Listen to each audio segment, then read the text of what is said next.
Hello. अब हम एक पैराग्राफ में फ़ॉन्ट का इस्तेमाल करेंगे। फ़ॉन्ट का नाम, उसके कलर और साइज़ का इस्तेमाल करेंगे। उसके लिए हमें एक बेसिक एचटीएमएल फाइल स्टार्ट करनी है। तो हम जिस तरह काम कर रहे थे, पहले हमने नोटपैड स्टार्ट किया।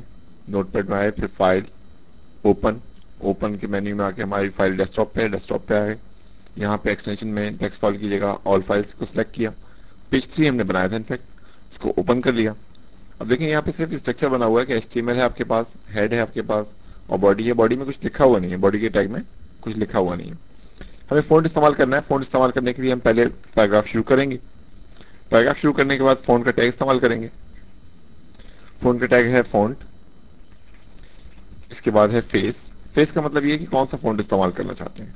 लेट्स से हम बेसिक फ़ॉन्ट एरियल इस्तेमाल करना चाहते हैं, एरियल। उसके बाद हमने लिखा कि this is a formatted line, और स्लैश फ़ॉन्ट कर दिया।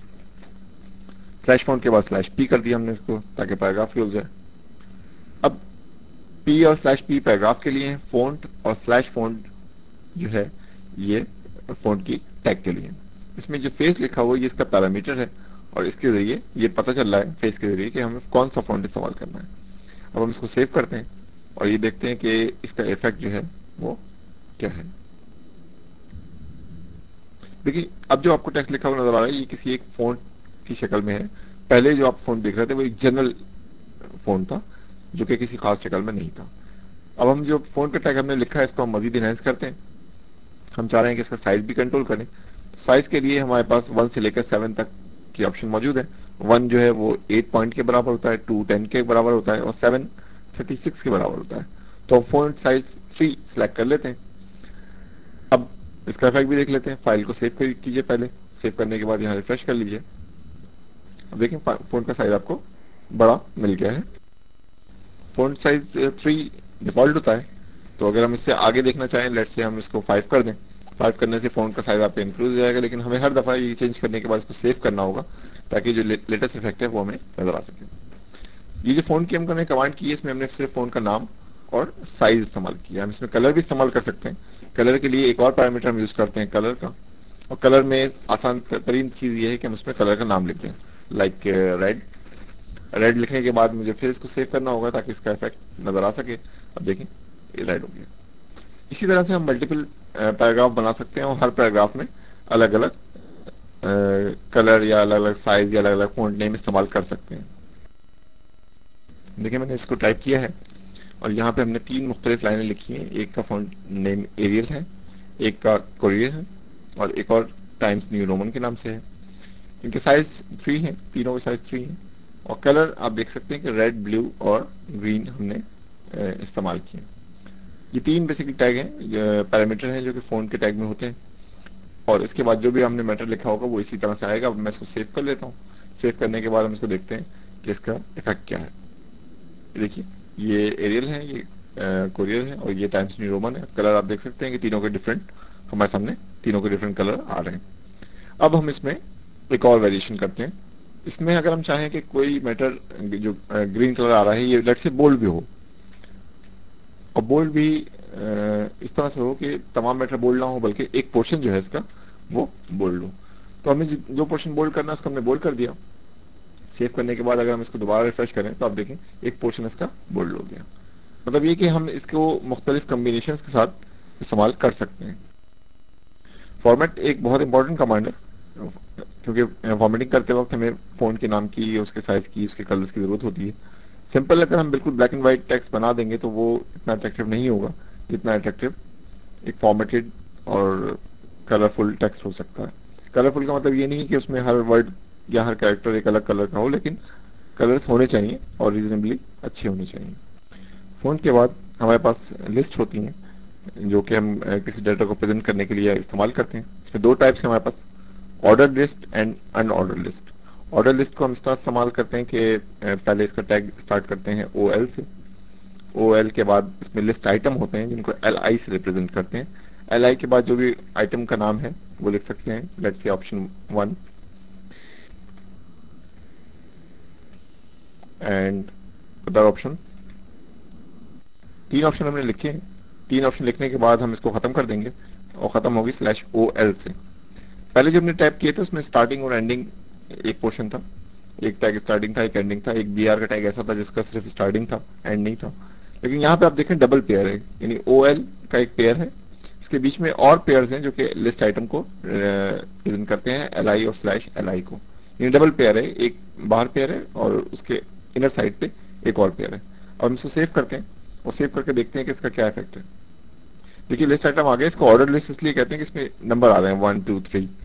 अगर फर्ज करें कि किसी वजह से हम ये चाहते हो कि 1 2 3 ना आए बल्कि रोमन में जिस तरह काउंटिंग होती है उस तरह से आ जाए, तो उसको भी हम कर सकते हैं। उसके लिए हमें टाइप की क्लॉज देनी होगी, टाइप की क्लॉज देने के बाद उसको दोबारा सेव करेंगे और इसको रिफ्रेश कर लेंगे। रोमन में अगर आप स्मॉल करना चाहें तो स्मॉल I से शुरू कर सकते हैं, अगर आप ABC देना चाहें तो A स्मॉल या कैपिटल से शुरू कर सकते हैं और उसके बाद आप इसको व्यू कर सकते हैं। अब देखिए मैं इसको सेव कर रहा हूं और सेव करके इसका इफेक्ट देखते हैं कि A लिखने से यहाँ पे क्या होगा। सेव कर लिया पहले इसको और रिफ्रेश किया, देखिए ABC आ गया। स्मॉल होता वहां तो यहाँ स्मॉल ABC आता, रोमन स्मॉल या कैपिटल भी आ सकते हैं यहाँ पे, और सिंपली 1 2 3 भी आ सकते हैं। जिस तरह से हमारे पास ऑर्डर लिस्ट है इसी तरह से एक अनऑर्डर्ड लिस्ट होती है। अनऑर्डर्ड लिस्ट इसलिए कहते हैं हम उसको कि उसमें कोई नंबरिंग नहीं आ रही होती बल्कि सिंपली आइटम्स आ रहे होते हैं। लाइक जिस तरह हमने ऊपर ऑप्शन लिखे थे, इसी को अगर मैं कॉपी करके पेस्ट करूं आपके सामने, कॉपी कर लिया मैंने इसको और यहाँ पे पेस्ट कर दिया और इसको /UL कर दिया। UL से हमने शुरू किया था इसको, UL के टैग से, और /UL से खत्म कर दिया। लिस्ट आइटम जिस तरह से हमने OL में किए थे यानी ऑर्डर लिस्ट में, उसी तरह से इसमें भी होते हैं, लेकिन यहाँ पे जो आउटर टैग है वो डिफरेंट है। अब इसको हम सेव करते हैं और देखते हैं कि इसका क्या इफेक्ट आता है। फाइल के मेन्यू में आके सेव कर लीजिए और यहाँ आके रिफ्रेश कर दीजिए। देखिए अनऑर्डर्ड लिस्ट है, यानी इसमें पॉइंट तो बने हुए हैं लेकिन इसमें कोई सीक्वेंस नहीं है, 1 2 3 कुछ लिखा हुआ नहीं आ रहा। इसकी भी टाइप्स हो सकती हैं इसमें, इस तरह से हमने यहाँ पे दिया तो एक डिफॉल्ट डैश आ रहा है, टाइप का आ रहा है, लेकिन अगर मैं यहाँ पे टाइप में आके फॉर एग्जाम्पल सर्कल लिख दूं तो इसका इफेक्ट देखिए क्या होता है। सेव किया, रिफ्रेश, सर्कल देखिए चेंज हो गया। इसी तरह से यहाँ पे स्क्वायर की एक क्लॉज आ सकती है, स्क्वायर का वर्ड यूज कर सकते हैं हम इसमें। File, save and refresh. इस तरह से और भी इसमें चंद वर्ड्स हैं, डायमंड वगैरह हैं, वो भी आप ट्राई कर सकते हैं। HTML में जब चीजें इस्तेमाल की जाती हैं तो कॉम्बिनेशन के साथ इस्तेमाल की जा सकती हैं और इस्तेमाल की जाती हैं। इनफैक्ट मिसाल के तौर पर जो ऑप्शंस हमने बनाई हैं, डेफिनेटली इन ऑप्शंस के भी फॉन्ट होंगे। तो पहले हम लिस्ट आइटम शुरू करेंगे, लिस्ट आइटम शुरू करने के बाद हम फॉन्ट की जो कमांड है वो टाइप कर देंगे। For example font face is Arial और size is let's say 3 and colour में हमने जिस तरह ऊपर बताया था आपको कि red, green, blue, white, black, grey आप कर सकते हैं। इसी तरह से हम यहाँ पे कलर का कोड भी इस्तेमाल कर सकते हैं। कलर कोड इस तरह से होता है कि ये इसे हम कहते हैं ये RGB कोड है। RGB stands for red, green and blue. Okay, for example अगर मैं इसी को फॉर्मेट करना चाहूँ तो मैं कह सकता हूँ कि हम यहाँ पे पहले एक चैनल का साइन लगाएंगे, उसके बाद हमें 2 डिजिट रेड के देने हैं, 2 डिजिट ग्रीन के देने हैं और 2 डिजिट ब्लू के देने हैं। ये RGB कोड कहलाता है।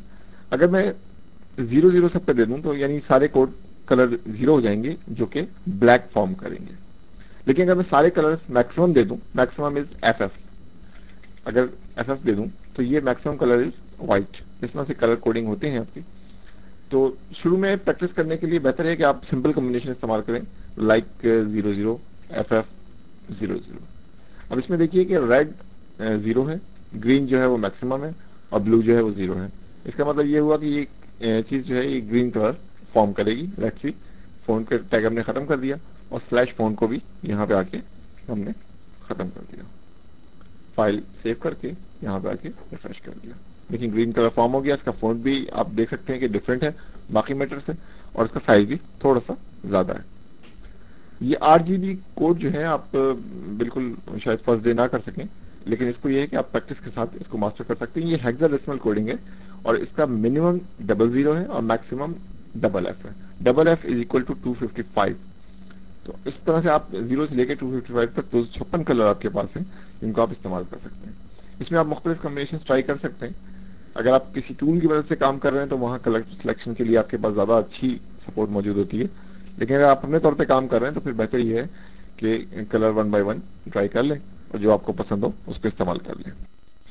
अब हम मूव करते हैं अपनी नेक्स्ट एक्सरसाइज की तरफ, जिसमें हम जो हमने फोल्ड की कमांड आज सीखी है, जो ऑप्शंस की कमांड सीखी है, इसी को हम फर्दर एनहांस करेंगे कि इनको और मजीद बेहतर से बेहतर किस तरह से इस्तेमाल कर सकते हैं।